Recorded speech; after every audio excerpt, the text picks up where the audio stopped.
5, 4, 3, 2, 1, 0.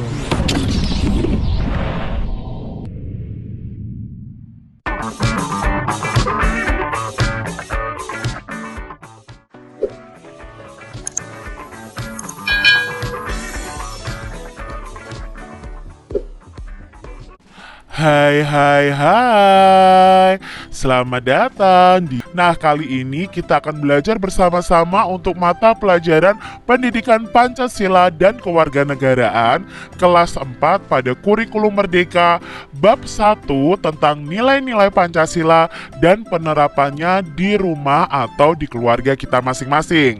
Mari adik-adik kita belajar nilai-nilai Pancasila dan penerapannya di rumah dengan penuh semangat. Adik-adik yang hebat, pernahkah kalian melihat lambang ini? Lambang apakah ini? Ya, ini adalah lambang negara kita Indonesia, yaitu Garuda Pancasila. Adik-adik, apakah adik-adik tahu arti dari kata Pancasila? Nah, Pancasila itu terdiri dari dua kata, yaitu panca dan sila. Panca itu artinya 5, sila itu artinya dasar, aturan, atau prinsip. Jadi Pancasila artinya adalah 5 dasar, atau 5 aturan, atau 5 prinsip. Adik-adik yang hebat, kalian tentunya hafal ya bunyi sila Pancasila dan simbolnya. Nah, adik-adik, ini adalah bunyi Pancasila dan simbolnya. Yang pertama, ketuhanan yang Maha Esa yang disimbolkan dengan bintang, lalu kemanusiaan yang adil dan beradab, simbolnya rantai, persatuan Indonesia, simbolnya adalah pohon beringin, lalu kerakyatan yang dipimpin oleh hikmat kebijaksanaan dalam permusyawaratan perwakilan, simbolnya kepala banteng.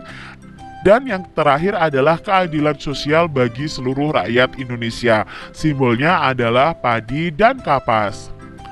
Adik-adik yang hebat, setiap simbol sila Pancasila ini mencerminkan nilai-nilai yang sesuai dengan bunyi sila tersebut.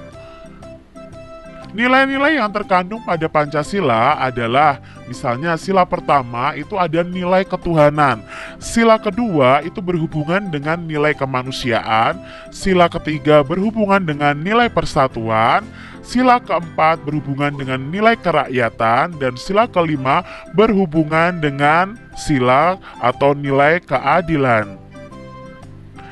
Adik-adik yang hebat, nilai-nilai dari Pancasila itu harus kita terapkan ya dalam kehidupan kita sehari-hari, baik itu di rumah, baik itu di sekolah, maupun di masyarakat. Nah, sekarang kita akan pelajari penerapan Pancasila di lingkungan keluarga kita atau di rumah kita. Jadi kalian bisa terapkan atau bisa lakukan di rumah ataupun dalam lingkungan keluarga kalian. Nah, sekarang penerapan sila pertama terlebih dahulu yang bisa kita lakukan dalam lingkungan keluarga dan di lingkungan rumah kita. Nah, simbolnya adalah bintang adik-adik. Coba kalian amati kira-kira apa ya penerapan sila pertama Pancasila dari gambar ini. Adik-adik yang hebat, di sini kita belajar bahwa di Indonesia itu ada 6 agama. Yang pertama ada Islam, Kristen, Katolik, Hindu, dan Konghucu. Ya, lalu ada Buddha juga adik-adik ya. Nah, itu yang perlu kita ketahui terlebih dahulu. Contoh penerapan sila pertama yang bisa kita lakukan di keluarga atau di rumah kita adalah beribadah bersama keluarga sesuai keyakinan kalian masing-masing. Lalu kalian juga bisa berdoa bersama keluarga, berdoa sebelum makan, berdoa sebelum tidur, sebelum belajar, sebelum bepergian bersama keluarga, ya. Itu bisa kalian terapkan dalam keluarga kalian. Lalu mau bermain dan bergaul dengan semua tetangga walaupun kita berbeda agama. Nah, ini juga termasuk dalam contoh penerapan sila pertama di keluarga atau lingkungan rumah kita. Lalu penerapan sila kedua Pancasila di keluarga atau di rumah kita. Nah, sila kedua ini mengandung nilai-nilai kemanusiaan. Kira-kira apa ya contoh penerapannya? Yuk kita lihat bersama-sama. Yang pertama nih adik-adik ya, berbicara dengan sopan dan bersikap santun di lingkungan keluarga kita, terutama kepada orang tua. Nah, ini contohnya ya adik-adik ya. Kalian berangkat ke sekolah itu berpamitan kepada orang tua, lalu berbicara yang baik dan sopan kepada orang tua kita. Berikutnya, contoh sila kedua yang bisa kita terapkan di rumah atau dalam keluarga kita adalah kita itu harus menghormati orang tua, menghormati saudara dan tetangga di rumah kita. Contoh yang ketiga adalah membantu tetangga yang mengalami kesulitan. Menjenguk keluarga kita yang sakit, itu juga bisa kita lakukan. Mengucapkan permisi saat lewat di depan tetangga yang lebih tua, atau ketika kita lewat di depan orang tua kita. Nah, ini adalah contoh-contoh sila kedua yang bisa kita terapkan di lingkungan keluarga maupun di lingkungan rumah kita. Lalu penerapan sila ketiga Pancasila. Nah, bangsa Indonesia itu kan terdiri atas beragam suku bangsa, budaya, dan agama adik-adik. Sikap bersatu itu tanpa memandang perbedaan itu merupakan perwujudan dari nilai persatuan.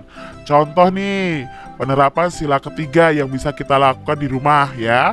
Hidup rukun dengan keluarga, tidak bertengkar dengan saudara. Lalu saling membantu dalam keluarga. Ini adalah contoh penerapan sila ketiga ya. Berikutnya bekerja bakti membersihkan lingkungan sekitar rumah secara rutin dengan keluarga. Bermain dan bergaul dengan semua keluarga tanpa memandang suku, bangsa, dan bahasa. Itu contoh penerapan sila ketiga Pancasila.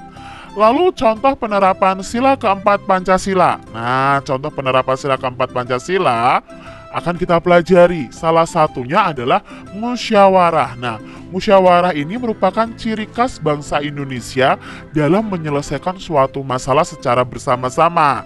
Musyawarah itu dilakukan untuk memperoleh keputusan bersama tanpa adanya perselisihan atau pertengkaran. Contoh penerapan sila keempat yang bisa kita lakukan adik-adik ya. Nah, di rumah kalian bisa mengikuti kegiatan musyawarah di keluarga dengan tertib. Contohnya, kalian mau pergi wisata misalnya. Ayah dan ibu mengajak kalian bermusyawarah, mau berwisata kemana misalnya. Atau menentukan sekolah kalian diajak berbicara bersama-sama. Nah, itu namanya musyawarah. Lalu memberikan kesempatan pada setiap anggota untuk menyampaikan pendapatnya saat bermusyawarah. Jadi ketika kita bermusyawarah, kita itu memiliki hak untuk menyampaikan pendapat atau usulan. Nah, orang lain juga punya hak yang sama. Ketika orang lain berbicara, ya kita harus mendengarkan. Contoh berikutnya adalah menerima hasil musyawarah sebagai hasil keputusan bersama serta melaksanakan hasilnya dengan penuh tanggung jawab. Misalnya nih adik-adik, kalian bermusyawarah dengan ayah ibu kalian mau pergi ke berwisata. Kalian ingin pergi ke gunung, adik ingin pergi ke kebun binatang misalnya. Ternyata yang disetujui adalah pergi ke kebun binatang, usulnya adik. Nah, kalian tidak boleh marah, kalian harus menerima hasil musyawarah dan mau melaksanakannya. Lalu berikutnya, tidak memaksakan kehendak saat bermusyawarah. Nah, contohnya tadi ya, kamu memaksakan kehendak ke adikmu, gak usah pergi ke kebun binatang, kita pergi saja ke gunung. Nah, itu tidak boleh, kita tidak boleh memaksakan kehendak. Lalu penerapan sila kelima Pancasila. Nah, nilai yang terkandung dalam sila kelima ini adalah nilai keadilan. Jadi, kita harus berbuat adil kepada semua orang. Contoh sikap adil yang sesuai dengan sila kelima adalah hormat kepada semua anggota keluarga, senang dengan buatan keluarga, senang dengan masakan ibu ya. Lalu kalian berbagi makanan yang adil dengan adik, kakak, itu juga termasuk penerapan sila kelima. Menjaga keseimbangan antara hak, Hak itu apa yang kalian peroleh, dan kewajiban. Kewajiban itu apa yang harus kalian laksanakan. Lalu saling menolong kepada semua orang atau kepada keluarga. Nah, ini adalah contoh penerapan sila kelima Pancasila di keluarga atau di lingkungan rumah kita. Demikian tadi adik-adik pembahasan kita tentang nilai-nilai Pancasila dan penerapannya di lingkungan rumah kita. Berikutnya nanti kita juga akan belajar di lingkungan sekolah dan di lingkungan masyarakat. Jangan lupa tekan tombol subscribe, lalu tekan loncengnya, tekan juga tombol like, lalu share ke media sosial kalian.